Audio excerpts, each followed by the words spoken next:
wherever you are. Chanel Monique coming to you with a short word. I'm just doing some remodeling around here and getting ready to open up my new location for my tutoring agency. So I'm super excited about that.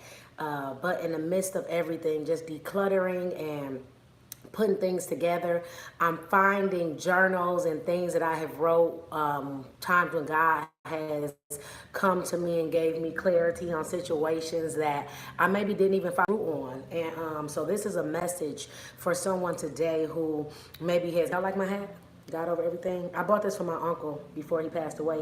He never wore it, but I'm wearing it today in honor of God and just in memory of him. But anyway, just really coming on to give you a word about staying encouraged.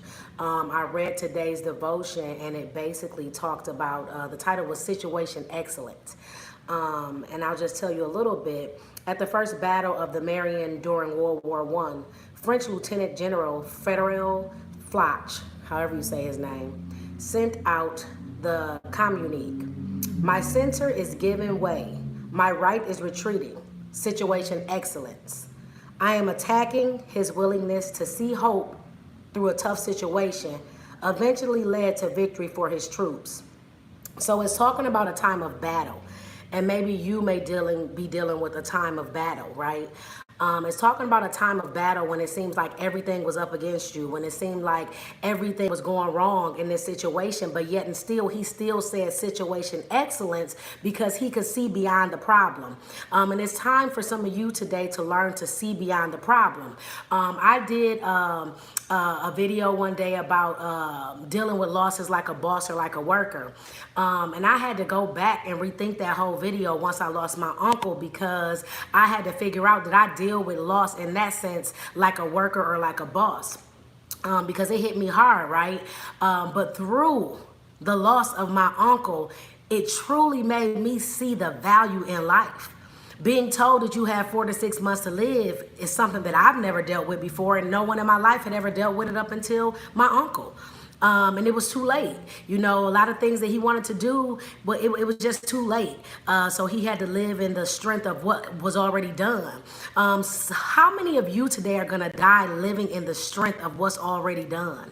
Or are you going to start today and work today towards whatever it is that you've been wanting to do or needing to do, whatever you've been believing God for, but you haven't put in the work? So I challenge somebody today to push through the pain, push through the situations. I tell you, when a lot of stuff is up against you, it seems like everybody's going against you. You're having issues with family. You may be having issues in your career. You may be having issues with your children. For me, I've always been a firm believer in when you're going through in that season, it's because something great is about to happen. So I want you to hold on to that. I want you to remember situation excellence. And this is that reading for today. The devotional is coming from Philippians 1:3-14. And the word says, the things which happened to me have actually turned out for the furtherance of the gospel. So as we get to the end, so I won't read it all, but I'll say that Paul saw his prison situation as a new platform for which to evangelize to the Roman palace guard. So when Paul was locked up, he didn't really understand why he was locked up. But once he got locked up, he understood that it was just to minister to the people. Right? So we like, man, I'm locked down. So what do I have to do? What do you do when you lock down in your mind? Do you just sit there and waddle in it, or do you think of ways to come out of it? I need you to start to find ways to come out of your situation, and knowing that when God removes people from your life, sometimes it's not just for a season, it's for a lifetime. And a lot of the times we go back and try to pull back into what was comfortable for us, right? We go back and try to pull back into what made sense or what made us feel good. It's time to get uncomfortable.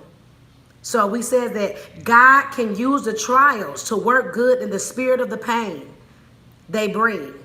That's just one more way he can be honored. So the prayer is, and I'll pray for you and then that's it. Comfort us, Lord, when life's trials assail. We fail and stumble so often. Renew us and help us to grow so that others may also know your goodness and comfort. God be with you. God keep you. I love you. Remember, you are the missing link. Get out there and gather your sheep. Be well.